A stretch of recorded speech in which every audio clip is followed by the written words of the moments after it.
Look guys, I'm going to send you out on break here in a couple of minutes, but I just want to do a couple of things. Now, the reason I start with a teaching example like this, okay, is a couple of different things here. First of all, what I wanted to do is I wanted to get people to see the teaching methodology, because not everybody's been through it yet.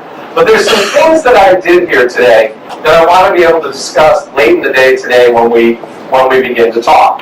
Okay, and you'll see some of these things. So just keep in your head how we did this example. Because as we get into the teaching half of this, we're going to spend some time talking about some of the mechanics of what I just did. Okay, now a couple of them that I just want to make sure that I get across right now while they're fresh in your head is that one, I made everybody make a decision, okay, in the classroom. So I went around and I made everybody make a decision. And this is a case that usually works very, very well for me because almost everybody says, launch, yes, go, right? But the product is no good for the distribution channel, right? So when I'm teaching distribution, it's a perfect way to get people uncomfortable, right? So it's a very good case for me to use at the start of a module on distribution. Now there's all kinds of other things here that we do. One of the other things that I'll talk about today is the proper use of your boards. So you always got to watch out for what kind of boards do you have available. Now in this room, there's only this one board here. I asked them to put a second board up here, okay, because I knew I couldn't do this case with just one single board. But you have to think about where you're going to put your different things. Now the main thing that I wanted to get through was the distribution model so that you could look at it and we could refer to it over and over and over again. The second most important thing to me was the break-even analysis, because that's the heart of the case, is that when people start to see that from a distributor's or an outfitter's standpoint, this is not a good deal. And then lastly, what I wanted to do is also make sure that I always had these potential options available. Okay.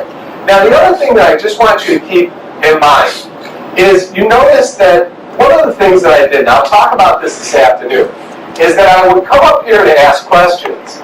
Okay, but then, as you noticed, every time that I'd ask a question, what would I do? I would move as far away from the person I asked the question from as I possibly could. Why do I do that? To make them comfortable? Yeah, they're more comfortable, you're right. And sometimes when I want to make people uncomfortable, I get really up on them, and I lean into them, and I look at them, and it really makes them uncomfortable, right? And if I have students I want to punish, I do that to them, right? Or there's days when I really want to get a message across to the class, and I really start leaning in on people. Okay, but why do I walk away from the person when I ask that question? So they speak loudly, right? And this is why I'm always worried here in the front row. So when she was asking questions, what did I do? I went as far away as I could get from her because I want everybody else to be able to hear what she's saying. And if I come up and I ask a question, I say, what do you think? She's going to talk to me, and she's going to talk in her indoor voice, right?